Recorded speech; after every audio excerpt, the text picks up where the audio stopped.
look at your hand. Really look at it. Study the intricate details of your fingers, the lines on your palm. Now, close your eyes and imagine a hand just like yours, but the size of a compact car. A hand with skin as thick as leather, strong enough to crush a human skull like a grape. We have been programmed from birth to believe that we are the peak of evil, that we are the undisputed masters of this planet. But what if I told you that we are just the miniature version? What if we are living in the ruins of a civilization much larger, much stronger, and much more terrifying than us? What if Earth belonged to someone else for thousands of years? We aren't talking about bedtime fairy tales or children's myths. We are talking about hard evidence, about bones that disappear from museums, about ancient maps that were edited, about cities built with stones so massive we couldn't lift them today with our best machines. Today, we open the forbidden file, the file that history books tried to close forever. Welcome to Atlas of Shadows, where the shadows do not lie. Before we dive into this historical nightmare, and before we reveal what Ferdinand Magellan actually found screaming in the Antarctic ice, make sure to hit that subscribe button and turn on the bell. Why? Because the world is going to try to tell you that you are crazy for asking these questions. You're going to need a community that reminds you that you are awake. Join us now in the search for the truth. Let's leave the stories aside for a moment. Legends can be exaggerated, but there is one language that cannot lie: mathematics and physics. A rock does not have an imagination. It simply is. Travel with me to Lebanon, specifically to the ancient site of Baalbek. Lying there, half buried in the ground, is a stone known as the Stone of the Pregnant Woman. Just a stone, right? Wrong. It weighs over 1,000 tons. Let me repeat that so your brain can process the sheer scale of it. 1 million kilos. To give you context, the most advanced crane in the 21st century, the absolute peak of our modern engineering, would struggle and likely fail to lift this block even a few inches. If we tried to move it today, we would need a complex system of hydraulics and months of planning. Yet, mainstream history expects us to believe that primitive people wearing sandals and using hemp ropes cut this mountain, moved it kilometers across the land, and lifted it. And they did it with such surgical precision that you cannot fit a single hair or a razor blade between the rocks. Ask yourself, why? Why would humans build with stones they couldn't physically move? The answer might be disturbing. Maybe for the builders, these stones weren't actually heavy.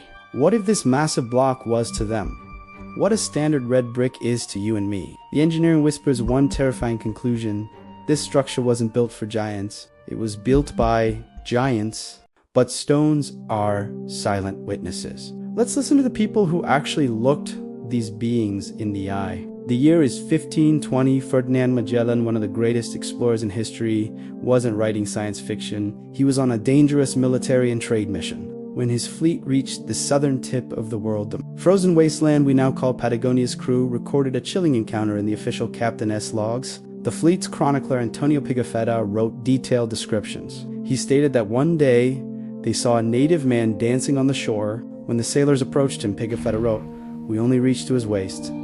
Let that sink in. A normal European man barely came up to the giant's belt. We are talking about a humanoid standing nearly 10 to 12 feet tall. Pigafetta described his voice as sounding like a bull.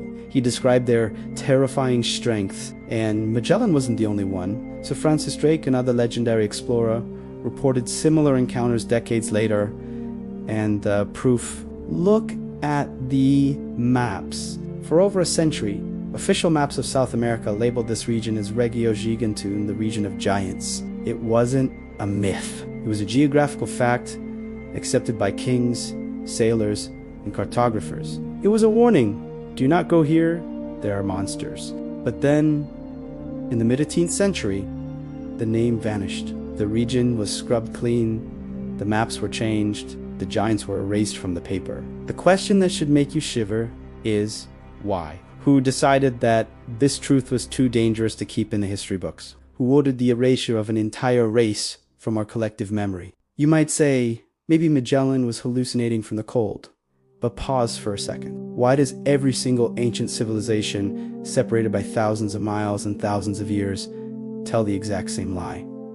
across the oceans to the Greeks. They describe these Cyclops, massive builders of walls. Go to the frozen north. The Vikings lived in fear of the Jotun, the frost giants who lived beyond the wall of ice. Go to the Native American tribes. They speak of the Sasquatch and the stiff-legged bears, that were actually giant men who ate humans. Even the ancient texts of the Middle East speak of the Nephilim and the mighty men of old. Civilizations that never met, with no internet and no phones, all describe the same massive beings. All describe the same wars between them and humans. In psychology, there is no such thing as a mass hallucination spanning thousands of years. This isn't mythology, this is memory. This is a trauma engraved in human DNA. We remember them because we feared them. We remember them because at one point in history, we were the prey. So, where did they go? Did they just vanish into thin air? There's a theory of dark rumor that refuses to die. In the 1800s and early 1900s, hundreds of newspaper articles across America reported the discovery of giant skeletons, 8 feet,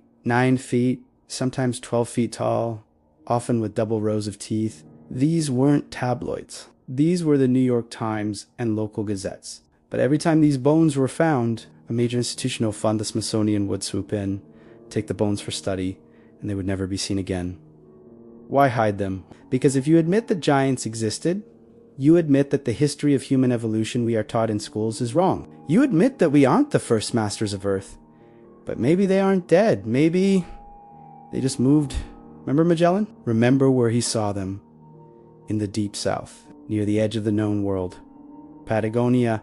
Is it a coincidence that the sightings stopped as we pushed them further and further south? There is a belief that they went to the one place where humans cannot easily follow. The lands beyond the frozen barrier. Admiral Richard Byrd, whom we discussed in our last video, flew over Antarctica and claimed to see vast lands, green forests, and mountains beyond the ice. Could it be that they are still there, waiting? Is the ice wall not just a barrier of climate, but a fence, a wall to keep us out or to keep them in? We look at the pyramids and ask, how did they build them? While the answer has been staring down at us for centuries, they were here. They built, they ruled, and we are just the smaller tenants living in their ruins, playing with toys we don't understand. I have one final question for you, and I want you to be honest in the comments below.